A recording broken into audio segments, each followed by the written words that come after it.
So what if the ancient text that has, historically been used for centuries to justify men having multiple wives was actually, when you read it in its original linguistic form, just a really strict mathematical zoning law for foster care? Yeah, I mean, it fundamentally changes the entire architectural foundation of the society. Right. You go from a system that's basically designed to accommodate biological dominance to a system engineered entirely around protecting the vulnerable. It's just a staggering premise, and that is exactly what we are looking at today. Welcome to the Deep Dive, everyone. Glad to be here. We've got a really fascinating one today. We really do. We are exploring a landscape of human history that is, honestly, incredibly murky.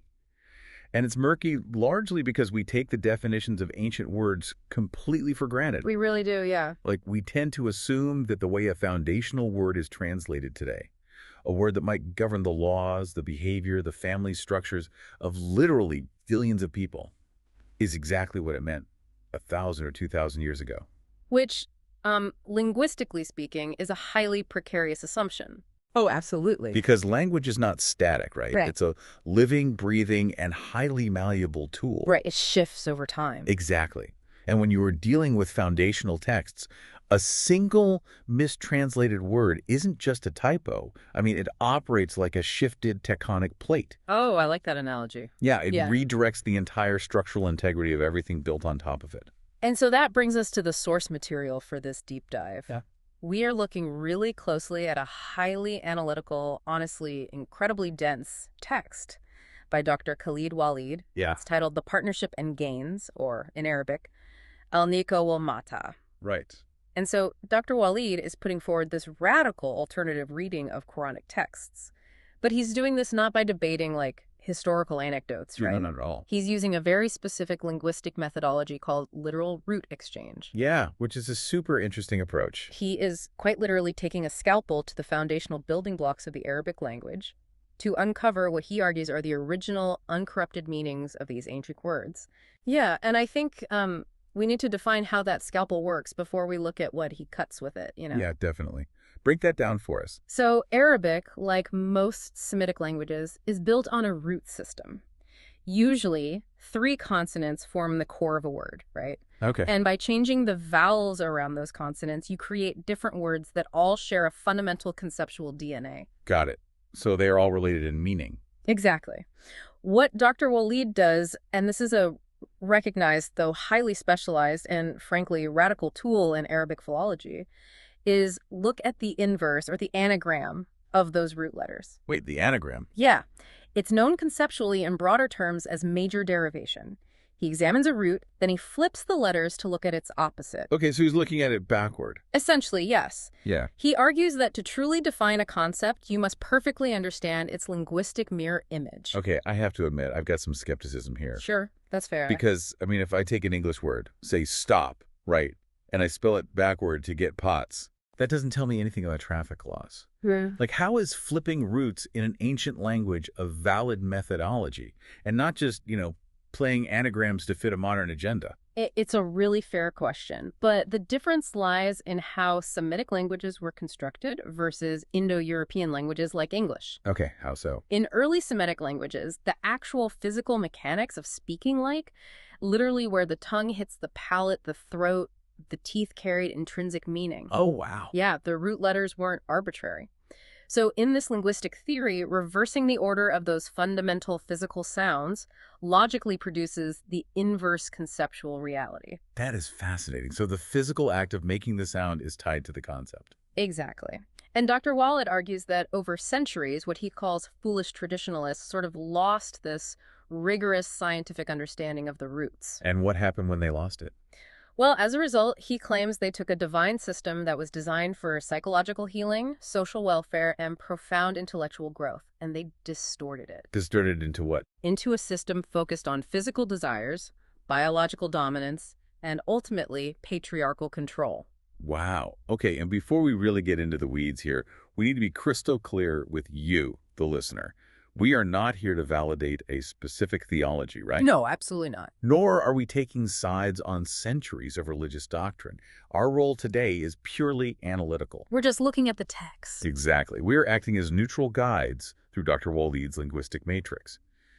we're going to look at the mechanics of his argument and trace the astonishing domino effect that happens when you change the definition of just one or two core words. It really is a domino effect. It is. So, to understand his claims about how society should operate, we have to start at the absolute bedrock of family law in the text. Right, the core word. The word that is universally translated today as marriage, which is nikah. Yes. So, to understand nikah, Dr. Waleed requires us to look at its linguistic opposite. Okay, the root exchange. Exactly. He takes the triconsonantal root for nikah, the letters N, K, and H, and he performs his literal root exchange. He flips those letters to examine the root Hanak H, N, and K. Okay, so what does the root Hanak actually mean in this ancient context? According to the forensic linguistic breakdown in the text, a person who possesses hamak, they're described grammatically as muhanak, is an individual who is completely undeniably self-sufficient. Self-sufficient, okay. Yes, this is someone who has accumulated the life experience, the material stability, the psychological wisdom, and the operational capability to just overcome life's circumstances entirely on their own. So they don't need anybody. Right. They are a closed circuit, they do not need outside help, and crucially, they do not require an external partnership to survive or thrive. Wow. Okay, so if Hanak represents total self-sufficiency, a complete and stable entity, Yeah. the niga being its exact phonetic and conceptual inverse. It must represent the opposite of self-sufficiency. Oh, wow. Yeah. Dr. Waleed defines nikah as the open, documented acknowledgement of a void. A void. Yes, it is an admission of a specific lack. In this framework, nikah is fundamentally not a biological or sexual union. That is a massive shift. Huge. It is a mutual covenant constructed to compensate for what a person is missing. And that missing element could be anything. Like what? It could be material wealth, it could be psychological stability, or even educational grounding. Okay, let me see if I can map this to a modern framework just to make sure I'm getting it. Go for it. So if possessing Hanak means you are like a solo founder of a startup. Okay, I like this. Right. You've secured all the capital, you've written all the code, you established all the supply chains. You are running the entire machine perfectly by yourself. Right. Total self-sufficiency. Entering into a nikah then would be like realizing your startup has groundbreaking software, but absolutely zero marketing apparatus. Yes. You sign a highly structured corporate merger with a marketing firm. You aren't doing it out of romance, obviously. No, of course not. You are partnering specifically to shore up a critical weakness. It is a covenant of compensation. That is an excellent structural analogy. Though we should note, Dr. Waleed applies this to the deepest human relationships, not just commerce. Right, of course. But the mechanical logic is identical. Think about the profound paradigm shift this creates. We are moving away from a definition of a foundational relationship that is strictly biological or focused on physical intimacy. Right. And we are substituting a definition that is economic, psychological, and entirely functional. It's about a mutual exchange of benefits designed to create stability. It radically changes the societal pressure surrounding relationships, doesn't it? Oh, totally. Like if we view these covenants purely as functional contracts to fill specific voids, it removes the whole societal mandate that everyone must pair off biologically. Exactly. It becomes about creating a balanced system where two parties shore up each other's weaknesses. The text actually refers to this concept explicitly as tabadul al-manafi, the exchange of benefits. The exchange of benefits, I like that. And Dr. Waleed notes that this functional covenant of nikah is not limited to a domestic setting between a man and a woman. Wait, it's not? No. Because it is fundamentally a law of balancing deficits, a nikah contract could just as easily apply to a structured agreement between a student seeking knowledge and a teacher providing it. Oh, wow. Or even diplomatic treaties between nations. Okay, I have to pause here and ask the obvious question. I think I know what's coming. I mean, if nikah historically meant a functional contract of compensation for thousands of years, how does an entire civilization simply forget that Yeah. and collectively decide it means a sexual marriage? Does the text address the historical mechanics of that massive shift? It does, actually. And it points to the nature of empire building. Empire building. Yeah. Dr. Waleed argues that as early political empires expanded, they needed mechanisms of biological and demographic control. Right, to sustain their armies. Exactly. To sustain their armies and their labor forces. A society built on intellectual freedom and highly individualized functional contracts of mutual benefit is very difficult to rule. Oh, that makes sense. Because everyone is independent and forming their own functional alliances. Right. But a society focused on physical reproduction, rigid domestic roles, and patriarchal dominance is much easier to govern. So it was a means of control. That's the argument. The traditionalists aligned with these expanding empires and slowly constricted the vast functional meaning of Nika down to mere physical reproduction. Wow. Effectively trapping the population in a system of biological dominance rather than mutual intellectual and social elevation. Okay, so if we accept that premise for the sake of the analysis that Nika is a functional contract to fill a void, it creates an immediate and massive ripple effect through the historical texts. It changes everything else. It has to. Yeah. Because the very next thing you have to look at are the historical accounts of the prophet's domestic life. How do we interpret the records of his wives, and what were the people surrounding him supposedly seeking from them? This requires us to look at the words azwaj and mata. Yes, and what the text outlines as a really sophisticated intellectual firewall. Let's dig into that. Okay, so this is where the methodology leads to a very sharp divergence from any standard historical narrative. I bet.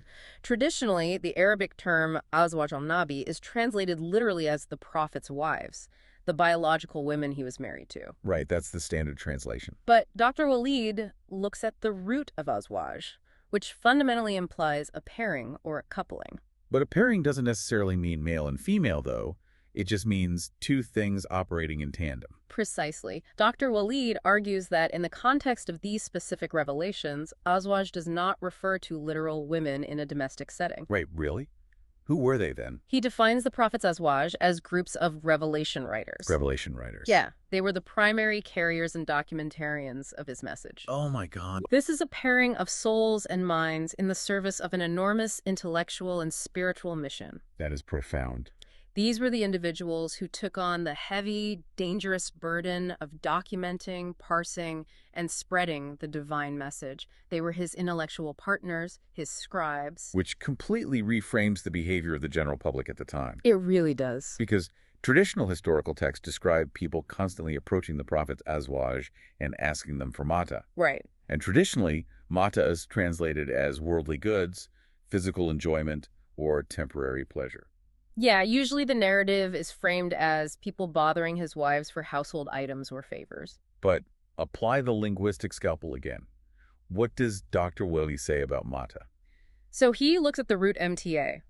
In Arabic linguistic theory, this root carries the intrinsic meaning of stretching, reaching out, or bringing something to fruition so that it benefits someone. Stretching or benefiting. Okay. Therefore, Dr. Waleed translates mata not as a cooking pot or a temporary pleasure, but as knowledge and manifestation. Yes, it is the brilliant intellectual property, the scientific clarity, the profound linguistic beauty of the revelation itself. Oh, wow. It's the data that one acquires to stand out from the crowd and gain influence. So we are looking at an environment where people aren't coming to the physical wise to ask for worldly goods. No. They are approaching the revelation scribes to get access to the intellectual property. Yes. The text paints a picture of an incredibly tense socio-political dynamic in early Islamic history. It sounds like an information war. It was an information war. You had a rapid influx of new converts coming into the fold.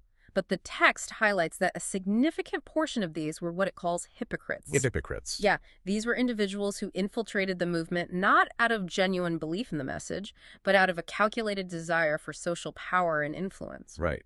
They recognized that the mata'ah, this profound new knowledge, was the ultimate social currency. Exactly. They were attempting to cozy up to the azwaj, these trusted revelation writers, to extract the mata. They wanted to steal the data. Yes.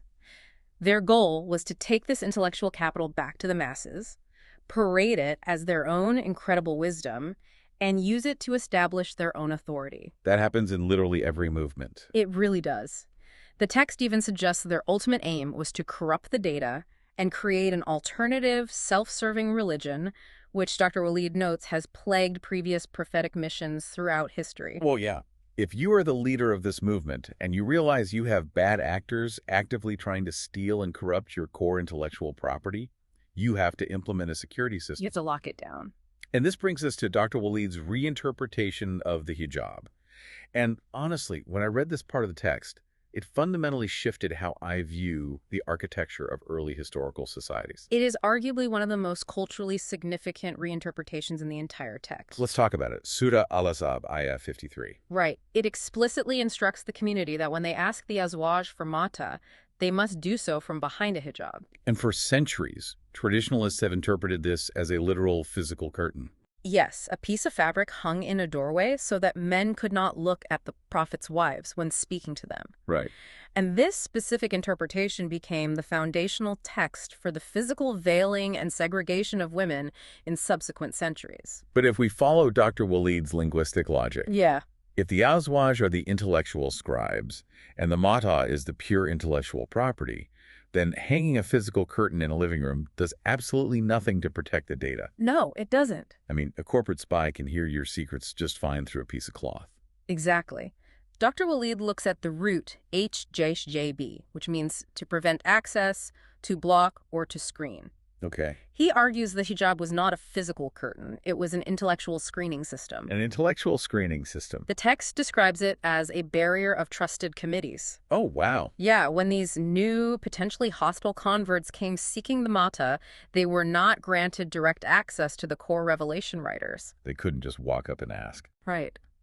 They were forced to go through the hijab, a rigorous vetting process consisting of intermediaries who would examine their intentions, verify their theological sincerity, and decide whether they were trustworthy enough to be granted access to the knowledge. So the translation of veil is entirely metaphorical here. Totally metaphorical. It was a security clearance protocol.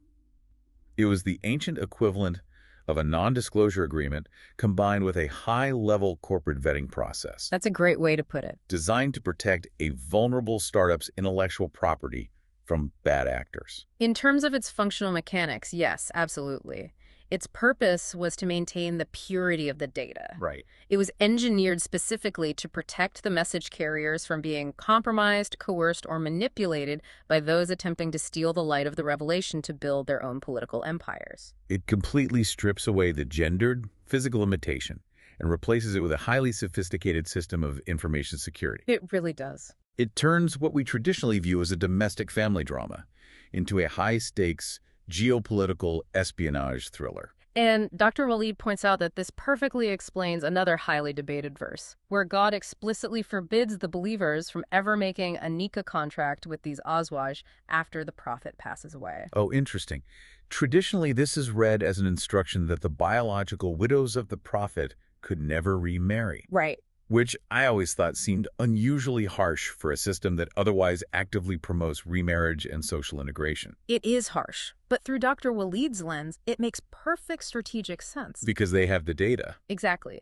If nikah is a covenant of mutual benefit, and the azwaj are the core scribes holding the original data, forming binding alliances with them after the prophet's death would risk compromising the integrity of the text. Oh my God. It was a constitutional safeguard to prevent special interest groups or wealthy hypocrites from monopolizing the revelation writers and altering the message posthumously. This is a breathtaking architectural shift. Huh. I mean, we have moved from a society defined by biological marriages and literal veils to a society built on functional contracts of compensation and rigorous information security protocols. It's a completely different world. It is. But, okay, if a society is engineered entirely as a functional matrix designed to fill voids, what happens when the ultimate void occurs? How does this system handle the most vulnerable people imaginable, children who have lost their parents? This brings us right into the forensic heart of the text, because Dr. Waleed's analysis of how the society treats parentless children proves how meticulously this matrix of compensation is supposed to work. Let's get into it. So traditionally, the Arabic word yatim, which is usually translated as orphan, is used as a generic catch-all term for any child who has lost one or both parents. Right, just a general orphan. But Dr. Waleed argues that in a text this precise, a catch-all term is intellectually lazy. He argues the Quranic text categorizes parentless children into three highly distinct groups based entirely on the specific forensic void they are suffering. And he builds this categorization by defining the roles of the mother and the father, not just physically, but spiritually and psychologically. Yes. He links them to specific divine names, right? Yes, he does. In Dr. Waleed's framework, the mother represents much more than physical nourishment. She represents psychological stability, early existence, and the profound, invisible nurturing required to build a human psyche. Wow. The text connects the mother's role to the divine name Al-Qayyum, the sustainer.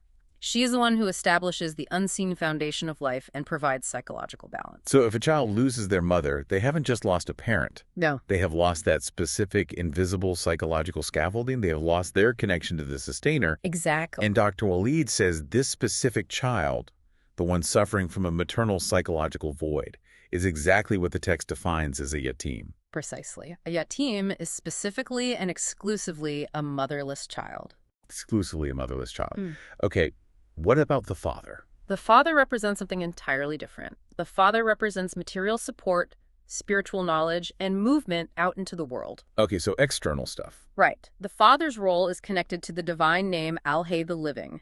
He is the dynamic force that provides the socio-economic scaffolding and teaches the child how to navigate the external society. So if a child loses their father, they lose that material and outward-facing socioeconomic support. Yes. And this child is deliberately not called a yatim. No, they are referred to as asipt, or in the plural, asbat. Asbat. Okay. And then there's the third category. Right. Finally, you have the most severe structural failure, a child who has lost both parents. The ultimate void. Yeah. They have lost both the psychological foundation of the mother and the material scaffolding of the father. This child's referred to in the text as kalala. Now, a conventional society might just build a large orphanage, throw all three categories of children inside, provide baseline funding, and consider the moral duty fulfilled. They absolutely would.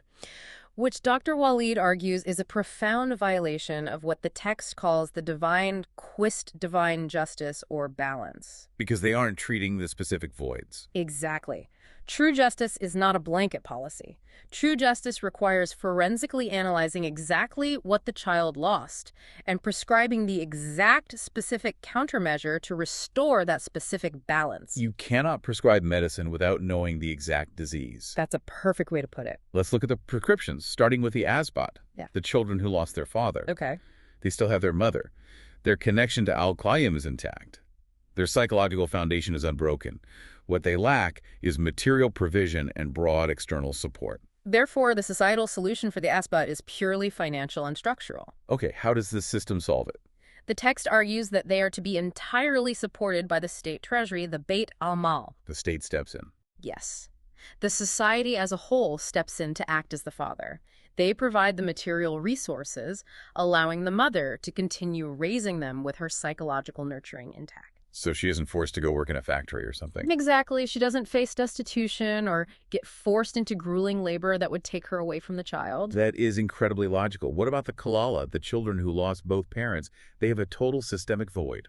The kalal become the direct wards of the state as a whole. Since they lack both the specific maternal bond and the paternal provision, the broader society takes them in collectively. Right. What is truly fascinating about Dr. Waleed's historical analysis here is his observation about the psychological profile of these kalalas as they grow up. Oh, yeah, I loved this part. What happens to them? The text notes that because they were raised by the state, they often grow up to become the most fiercely loyal public servants, incorruptible judges, or what the text calls soldiers of God. Because they have no nepotistic ties. They weren't raised to prioritize the wealth, status, or bloodline of one specific family over another. Their family is the entire community that fed, clothed, and educated them. Exactly. Their loyalty is inextricably bound to the collective well-being and the system of justice that saved them. They become the incorruptible backbone of the state infrastructure because their allegiance is to the concept of justice itself, untainted by familial bias. Yes. Which brings us back to the yatim, the motherless child. And this is where the societal mechanics hit a massive friction point. It does. It gets complicated here. Because this child still has their father. The father is alive. He's out in the world working, earning a living. So they have material provision. Yes.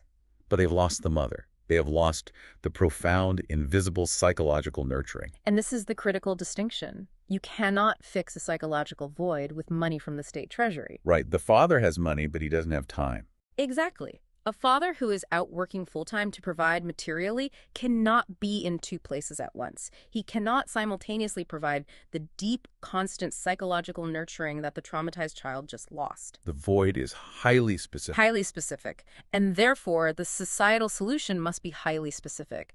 The yatim requires psychological compensation. They require female nurturing in a family environment. And this is the absolute hinge point of the entire source material. It is. Because if a father is struggling to raise this motherless child alone, how does the system solve his problem? He needs to fill a void. He needs a nika, a covenant of compensation. Yes. And this leads us directly to the most controversial, paradigm-shattering reinterpretation in Dr. Waleed's work. This is the dismantling of the traditional justification for polygamy. We need to tread very carefully here and explain the mechanics of this clearly, because Dr. Waleed is taking direct aim at one of the most widely known, deeply entrenched, and heavily debated concepts in traditional jurisprudence. He is analyzing Surah An-Nisa, Ayah 3. This is the famous verse universally cited as the divine permission for a man to marry multiple wives. Right. The traditional, widely accepted translation roughly reads, "If you fear you cannot act justly towards the orphans, then marry such women as seem good to you, 2 or 3 or 4. And Dr. Waleed states his position flatly, without any ambiguity. There is no polygamy in the Quran, none whatsoever. Wow, he just flat out denies it. He categorizes the traditional interpretation as a catastrophic lie attributed to the divine by ancient traditions, heavily influenced by outside cultures, political empire building, and patriarchal desires. Okay, but the words 2, 3, and 4 are right there in the text. So if the verse isn't granting permission to collect multiple wives, what do those specific numbers actually refer to? How does he parse the grammar here? We have to rely on the context we just built.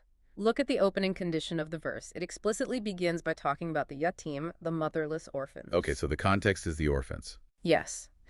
The subject of the verse is a father whose wife has died. He is struggling. He is experiencing fear, specifically the fear that he cannot execute the divine quest. He fears he can't be fair to the child. Right. He fears he cannot balance the demands of working to provide materially while also staying home to provide the deep psychological care his traumatized child desperately needs. He is facing a void he cannot fill himself. He needs to enter into a nika, a functional contract of compensation. Yes. The father needs to contract with another family, specifically women from trusted, established families, to help raise his child. Oh, I see where this is going. He is, in modern functional terms, seeking a highly regulated foster family. And this is exactly where the math comes in. Let's break that math down because the logic of it is brilliant. Dr. Waleed argues that the terms mathna, thulath, and rubat 2, 3, and 4 are not the number of women a man is permitted to sexually marry. What are they? They are strict mathematical caps on the size of the foster family he is allowed to contract with. Okay, wait. Break that down for me. Sure. The term mathna means 2. In this context, it means the struggling father is permitted to contract with a foster family consisting of exactly 2 people, just a husband and a wife. Okay, a family of 2. Right. They have no children of their own in the house, which means they have maximum bandwidth to devote all their psychological attention and nurturing to fostering his traumatized yatim. Then the next term, thulath, means 3. This refers to contracting with a foster family consisting of a husband, a wife, and exactly 1 child of their own, a 3-person household. So they have slightly less free time than the first couple, but they still possess enough emotional and psychological bandwidth to properly integrate and care for the motherless child. Exactly. And finally, ruba'a means 4. A 4-person household. Yes, a household comprising a husband, a wife, and 2 children of their own. 4 people total. And Dr. Waleed emphasizes fiercely that this is the absolute maximum legal limit. Why is it the maximum? To prevent the foster family from being overwhelmed. If a family already has 3, 4, or 5 children of their own, they simply cannot give this newly introduced, traumatized, motherless child the focused psychological care, the justice that they desperately need to heal. That is just, it's difficult to overstate the magnitude of that reinterpretation. It's massive. You were telling me that a verse that has been weaponized for centuries to justify men collecting multiple wives for personal pleasure is actually, when read through its root grammar, a highly specific, strictly regulated child care law. It's a zoning regulation for foster care. It is explicitly saying, do not place a traumatized orphan in a household that already has more than 4 people because that child will invariably be neglected. According to this linguistic root exchange, yes. The verse is entirely about protecting the vulnerable child. It has absolutely nothing to do with indulging the biological desires of the father. It is a masterclass in establishing a fail-proof social safety net. It really is. But wait, the verse also includes the word wahida. It says, if you fear you cannot be fair, then just wahida one. If he's not marrying one wife, what does that mean? Wahida serves as the baseline alternative. Okay. It means that if the father cannot find an appropriate foster family that meets these strict numerical criteria, his options are limited to one. One what? He either remains independent and single, carrying the burden as best he can without delegating the child to an overcrowded home, or he enters a nikah contract to bring exactly one new spouse into his own home to directly replace the mother in a strict, single, monogamous household. Just one? Just one. Wow. Okay, the verse also mentions another famous, highly debated term, malik yamin. Ah, yes. This is traditionally translated as those whom your right hands possess, and historically it is almost universally been interpreted as a divine allowance for slavery or taking concubines. Yeah.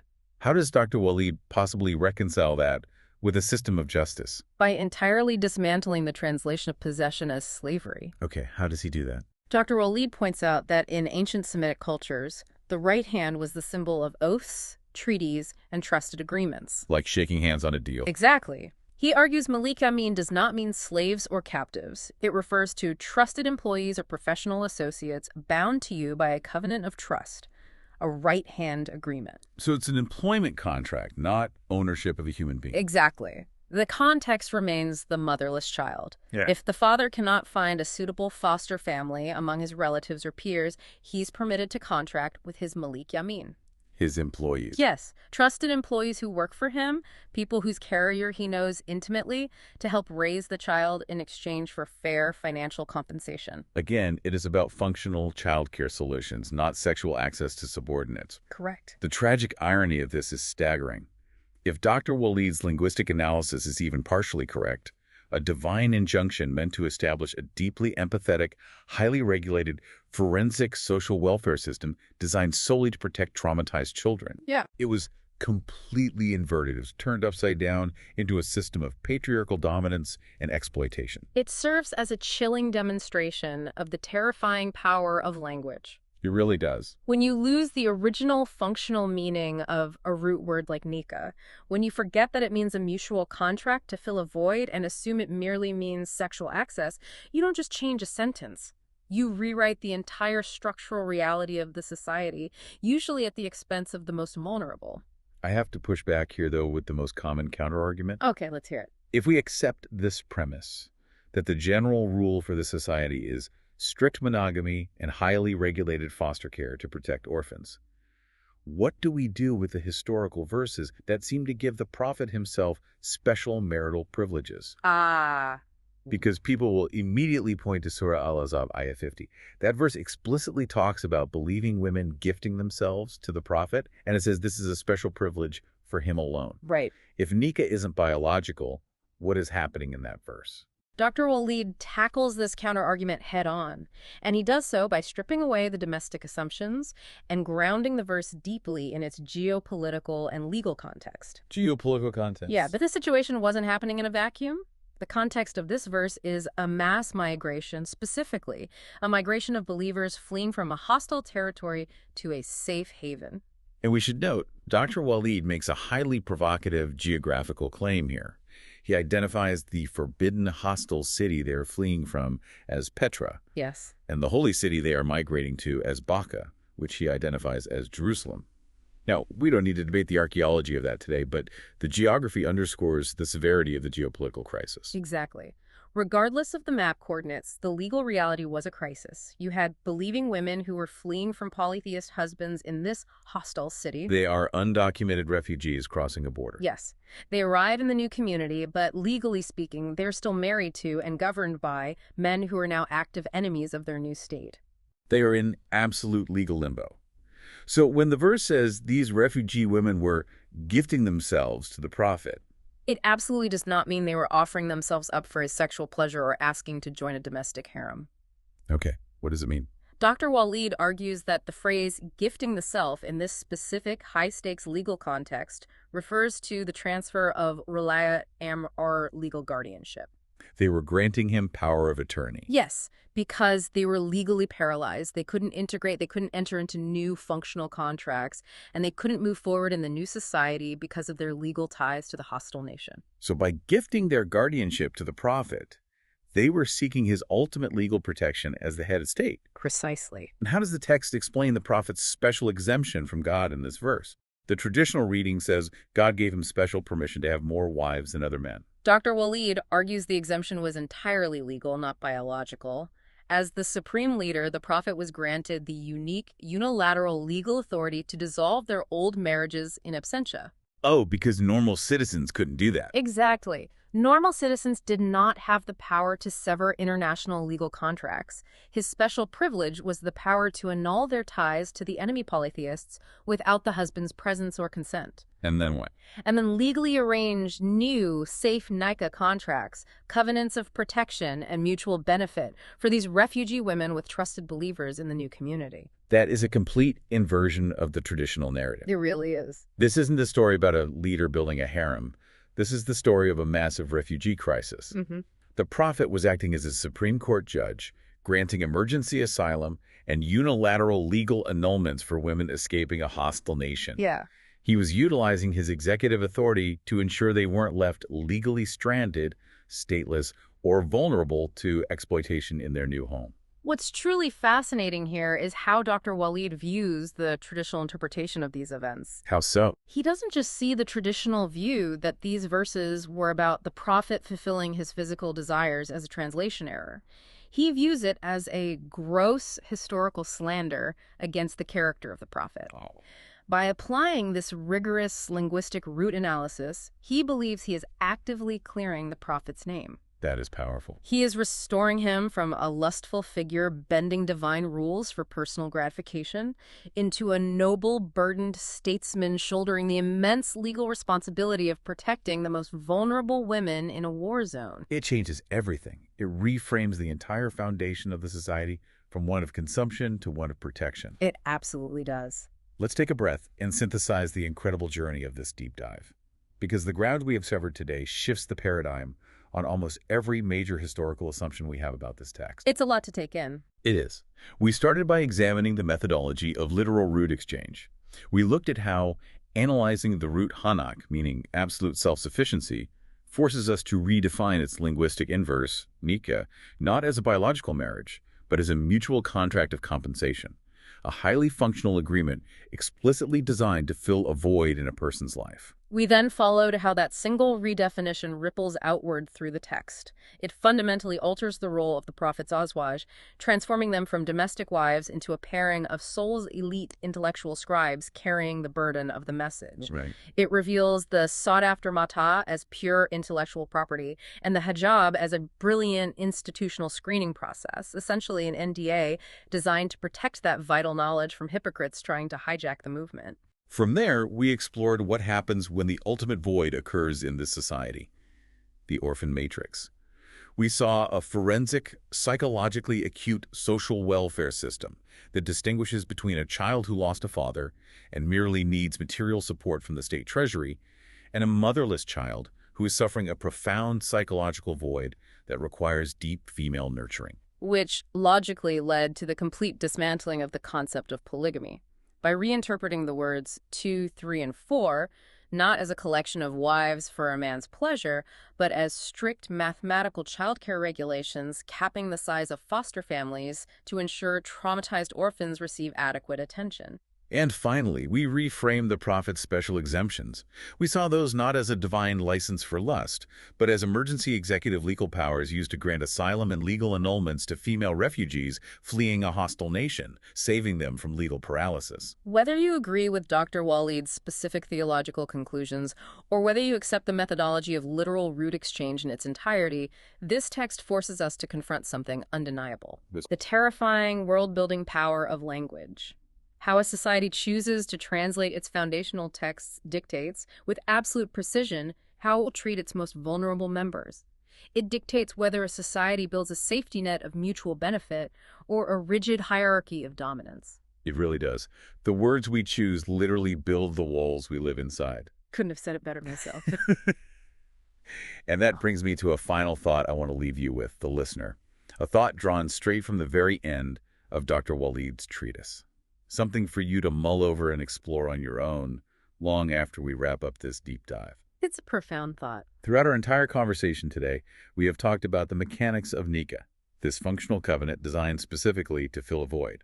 At the very end of his book, Dr. Waleed asks a brilliant, deeply provocative question about a group of women mentioned in the text known as the Musanat. Right. These are the specific women that the text explicitly forbids men from entering into a Nika with. If we follow the logic we've established today, if Nika fundamentally means entering a contract to fill a lack, to compensate for something you are missing, Yeah. are these forbidden Musanat women simply those who already possess Hanak? Oh, wow. Are they women who are completely, perfectly self-sufficient? Women who are fiercely independent, psychologically grounded, materially stable, and who simply do not need a partner to complete them? That is an incredible question. And if that is true, how many fiercely independent, entirely self-sufficient women throughout human history were pressured, coerced, or forced into systems of dominance they never actually needed, all because we misunderstood the definition of a single ancient word? It really makes you think. It makes you wonder what else we have misread in the foundations of our world. Always question the definitions of the words that govern your life. We will see you on the next deep dive.